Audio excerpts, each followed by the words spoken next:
Wherever you go, whatever you do, throw a little at it. Omax, Vest and Briefs. பல்வேறு பிரச்சனைகள் இந்த விவகாரத்தை பொறுத்த வரைக்கும் இருக்குது. வெளி மாநிலங்கள்லேருந்து இங்கே வந்து வேலை செய்யக்கூடியவங்களை பற்றின கணக்கெடுப்பு நடத்தப்பட்டிருக்கா அப்படின்னு கேட்டால் இல்லை அப்படின்னு சொல்கிறாங்க. அதே மாதிரி புள்ளி விவரங்கள் சரியாக இல்லை அப்படிங்கிற புகாரும் முன்வைக்கப்படுகிறது. இது தொடர்பாக நம்மோடு பேசுவதற்காக ஓய்வு பெற்ற காவல் அதிகாரி திரு ராஜாராம் அவர்கள் இணைந்திருக்கிறார். சார் வணக்கம். ரொம்ப அதிர்ச்சியாக இருக்குது இந்த 3 கொலைகளை பற்றி கேட்கும்போது. ஒரு குடும்பமே வந்து கொலை செய்யப்பட்டிருக்கிறது. அதுவும் பாலியல் வன்கொடுமையை தடுக்க முயற்சி பண்ண போது இந்த கொடூரம் நடந்திருக்கிறது அப்படின்றத பார்க்கும்போது ரொம்ப அதிர்ச்சியாகவும் வேதனையாகவும் இருக்குது. இதில் குற்றவாளிகளை கைது பண்ணியிருக்கிறாங்க. இருந்தாலும் உங்களுக்கே தெரியும், குற்றம் நடக்காமல் தடுப்பது தான் முக்கியமான விஷயம். அப்படி இருக்கும்போது காவல்துறை எங்கே தவறி இருக்காங்கன்னு நினைக்கிறீங்க?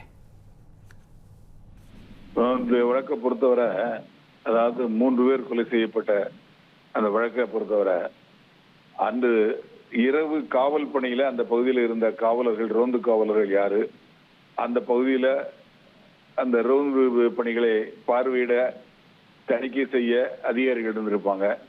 அவங்க ஏன் இதை கவனிக்க தவறினாங்க அப்படிங்கிறது தெரியல. அது வந்து நிச்சயமா ஒரு கவனிக்கப்பட வேண்டிய விஷயம் ஒன்று. இது தவிர மெயினான சமாச்சாரம், இன்னர் லைன் பாஸ்போர்ட் அப்படின்னு சொல்லிட்டு ஒரு ஸ்டேட்ல இருந்து இன்னொரு ஸ்டேட்டுக்கு யாராவது வேலை சகிதம் வராங்க அப்படின்னா, இப்ப வந்து சுற்றுலா பயணிகள் வர்றதுங்க விட்டுருங்க, ஒரு வேலை தேடி வராங்க, இங்க வந்தாங்கன்னா 3 மாசம் 6 மாசம் இல்ல 5 வருஷம் 4 வருஷம் இருக்கு போறாங்க அப்படிங்கறத வர்றாங்கன்னா, அவங்கள வந்து ஒரு சட்டம் போட்டு அவங்க இந்த தமிழ்நாட்டுக்குள்ள வராங்கன்னா வர என்ட்ரி பாயிண்ட்லயே அவங்க வந்து பதிவு பண்ணணும். பதிவு பண்றதுக்கு என்னெல்லாம் வேணும்னா, எந்த ஊர்ல அவங்க குடியிருக்காங்க, இருப்பிட சான்றிதழ், ஆதார் அட்டை, அந்த பகுதியில் உள்ள காவல்துறையில இருந்து இவர் மீது வழக்குகள் இல்லை அப்படிங்கிற ஒரு சர்டிபிகேட், இதோட அவங்க வந்தாங்கன்னா தான் அவங்க வந்து இங்க வந்து என்ட்ரி போட்டு உள்ள அனுப்பணும். அப்படி வரையில இங்க வந்து எங்க தங்க போறாங்க, எங்க வேலை செய்ய போறாங்க, யாருக்கிட்ட வேலை செய்யறாங்க, எவ்வளவு நாள் இருப்பாங்க, அப்புறம் இவரை பார்க்கறதுக்கு யாரெல்லாம் வருவாங்க, அவங்களோட போன் நம்பர் என்ன, அந்த டீட்டெயில்ஸ் எல்லாத்தையும் வாங்கி எல்லாத்தையும் வச்சிருந்து அவங்க அந்த பீரியட் முடிஞ்சு போயிட்டாங்களா போகலையா அப்படிங்கிறதையும் கண்காணிக்கணும்.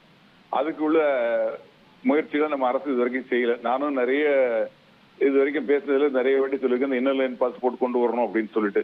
வட மாநிலங்கள்ல இது இருக்கு. ஆனா தமிழ்நாட்டுல பொறுத்தவரை கிட்டத்தட்ட ஒரு 65 லட்சம் பேர் இங்க இருக்கிறாங்க, வட மாநிலத்தை சேர்ந்தவங்க, வேலை தேடி வந்தவங்க அப்படின்னு சொல்றாங்க. அப்படி வர்றவங்கள எல்லாரும் கெட்டவங்க கிடையாது, ஆனா கெட்டவங்களும் இருக்காங்க அப்படிங்கிறதுக்கு இது ஒரு சாட்சி. இதுல பாருங்க, அந்த பெண்ணை அடையிறதுக்காக நண்பர்களோட மது போதையில போய் முயற்சி பண்ணி அதை தடுக்க அந்த பெண் முயற்சி பண்ணிருக்காங்க, கணவரும் முயற்சி பண்ணிருக்காங்க, 2 பேரையும் கொலை பண்ணிட்டு. சார், இந்த பெட்ரோலை பத்தி பேசும்போது சார் ஒரு முக்கியமான விஷயம், ஒரு காவல் நிலையத்தோட எல்லைக்குள்ள 5 முதல் 7 கிலோமீட்டர் வருது சென்னையில் அப்படின்னு சொல்கிறாங்க. அப்போ அதுக்கு வந்து மொத்தமாகவே ஒரே ஒரு பெட்ரோல் வண்டி தான் தரப்படுகிறது. 150 காவல் நிலையங்கள் இருக்குது அப்படின்னா 150 பெட்ரோல் தான் வண்டி தான் இருக்குது. பீட் ஆஃபீஸரும் 2 பேர் தான் ஒரு முறையில் ஒரு இதில் இருக்கிறாங்க. காவல்துறையினரால் தங்களுடைய இந்த ரோந்து பணிகளை முழுமையாக மேற்கொள்ள முடியல, பல்வேறு பணிகளில் அவங்கள ஈடுபடுத்துகிறாங்க. அதன் காரணமாக தான் சட்டம் ஒழுங்கு பாதிக்கப்படுகிறதுன்னு ஒரு குற்றச்சாட்டு முன்வைக்கப்படுகிறது. ஒரு ஓய்வு பெற்ற காவல் அதிகாரியா நீங்க எப்படி பாக்குறீங்க இதை?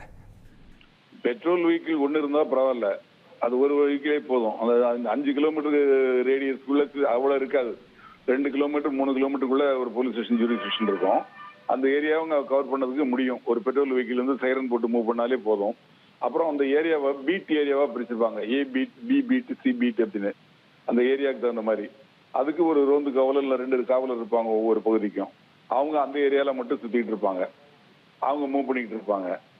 அந்த மாதிரி மூவ்மெண்ட் எந்த யாரு இருந்தாங்க, எப்படி இருந்தாங்க, எப்படி இது மாதிரி நடந்தது அந்த சமயத்துல அப்படிங்கிறது சிசிடிவி ஃபுட்டேஜ்ல தெரியும். எத்தனை மணிக்கு வந்து கொண்டு போட்டு போனாங்க அப்படின்னா அதுக்கு முன்னாடி சம்பவம் நடந்திருக்கும்.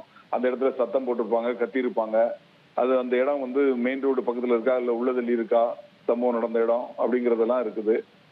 இதுல வந்து மெயினா வந்து அரசாங்கம் வந்து வரக்கூடிய இருக்கக்கூடிய 65 லட்சம் பேரோட தரவுகளை ரெடி பண்ணணும். இது வந்து இப்போ 8 கோடி தமிழ்நாட்டோட ஜனத்தொகைங்கிறாங்க, கிட்டத்தட்ட 1/2 கோடிக்கு மேல இங்க இருக்கிறாங்கன்னு சொல்றாங்க. இவங்கள முதல்ல பார்க்கணும். இதுல வந்து அங்கிருந்து மாவோயிஸ்டுகள் வராங்க, துப்பாக்கி, கள்ள துப்பாக்கி, அங்கெல்லாம் 5000 10,000 துப்பாக்கி கிடைக்குது. இங்க வந்து A+ கேட்டகரி தமிழ்நாட்டில் இருக்கக்கூடிய எல்லா ரவுடியும் துப்பாக்கி வச்சிருக்கான். கள்ள துப்பாக்கி, அதெல்லாம் இவங்க மூலமா தான் வருது. அதே மாதிரி கஞ்சா, போதை பவுடர், இதையும் இவங்க அங்கிருந்து கடத்திட்டு வராங்க. சார் ஒரே ஒரு சின்ன கிளாரிபிகேஷன் சார். அது மாதிரி செய்யக்கூடியவங்களும் இருக்கிறாங்க. சார் ஒரு சின்ன கிளாரிபிகேஷன் திரு ராஜாராம் அவர்கள். சார் இப்போ நம்ம இதை பற்றிலாம் பேசுகிறோம், வட மாநில தொழிலாளர்களை கணக்கெடுக்கணும்னு பேசுகிறோம். ஆனால் தமிழ்நாட்டை சேர்ந்தவங்களும் தான் இது மாதிரியான கிரைமை செய்கிறாங்க, உங்களுக்கு தெரியும். ஒரு முக்கியமான விஷயம் போலீஸ் தரப்பில் நம்ம பேசும்போது சொன்னது என்ன அப்படின்னா, தமிழ்நாட்டில் சற்றேறக்குறைய 1.5 லட்சம் காவல்துறையினர் இருக்காங்க. ஆனால் இந்த எண்ணிக்கை பத்தாது, இதில் சரிபாதி அளவுக்கு வேணும், ஒரு 75,000 பேர் இன்னும் வேணும். 2,25,000 பேர் இருந்தால் தான் ஓரளவு இவ்வளோ பெரிய மாநிலத்தை சமாளிக்க முடியும் அப்படிங்கிற மாதிரி சொல்கிறாங்க. அந்த அளவுக்கு வந்து தேவை இருக்கா தமிழ்நாடு போலீஸில்? இல்லை, காவல்துறையில் ஸ்ட்ரென்த் கம்மி தான். 700 பேருக்கு ஒரு காவலருங்கிற விகிதத்தில் தான் இருக்குதாங்க. அதுல இருந்து நிச்சயமா அதுலயும் ஒரு 1,34,000 காவல் பணியிடங்கள்ல ஒரு 10,000 காவல் பணியிடங்கள் காலியா இருக்குது. அதுவும் ஒரு காரணம். அது மட்டுமல்ல, விஐபி பந்தோபஸ்துன்னு சொல்லிட்டு எல்லாரையும் அனுப்பிச்சிடுறாங்க. ஆக ஸ்டேஷன் லிமிட்ல பெட்ரோல் போறதுக்கோ, அந்த ஏரியாவில் நடக்கக்கூடிய குற்றங்களை நடக்காமல் தடுக்குவதற்கோ, நடந்த குற்றங்களை பிடிப்பதற்கோ காவலர்கள் போறதுக்கு வாய்ப்பு இல்லாம இருக்கு.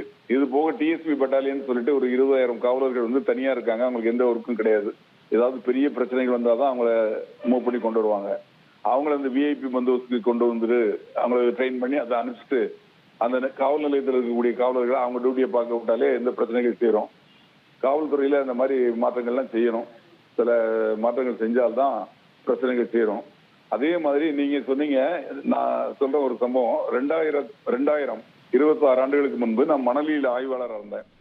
அப்போ அந்த எம்எஃப்எல் மெட்ராஸ் ஃபெர்டிலைசர்ஸ் லிமிடெட் அந்த ஜங்ஷன்ல 2 பீட் காவலர்கள் இருந்தாங்க.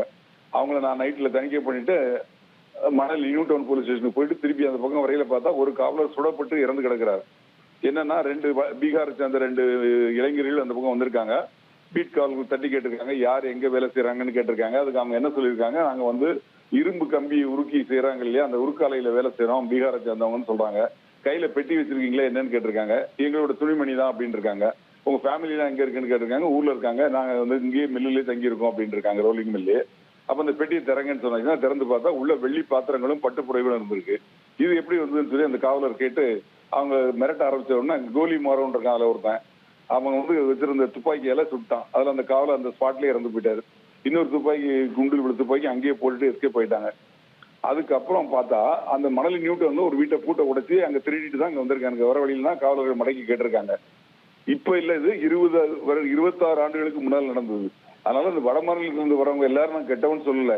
ஆனா கெட்டவங்களும் அதுல நிறைய இருக்காங்க அப்படிங்கறது அதுக்கு நம்ம தணிக்கை பண்ணி கரெக்டான ஒரு லிஸ்ட் கொண்டு வந்தா, தரவுகள் இருந்தாதான் அவங்கள நம்ம வந்து என்ன பண்றாங்க, ஏது பண்றாங்க, எங்க இருக்காங்க அப்படிங்கறத கண்காணிக்க முடியும். அது ஒரு முக்கியமான இணைப்புல வந்து உங்களுடைய கருத்துக்களை பகிர்ந்து கொண்டமைக்கு மிக்க நன்றி திரு ராஜாராம்.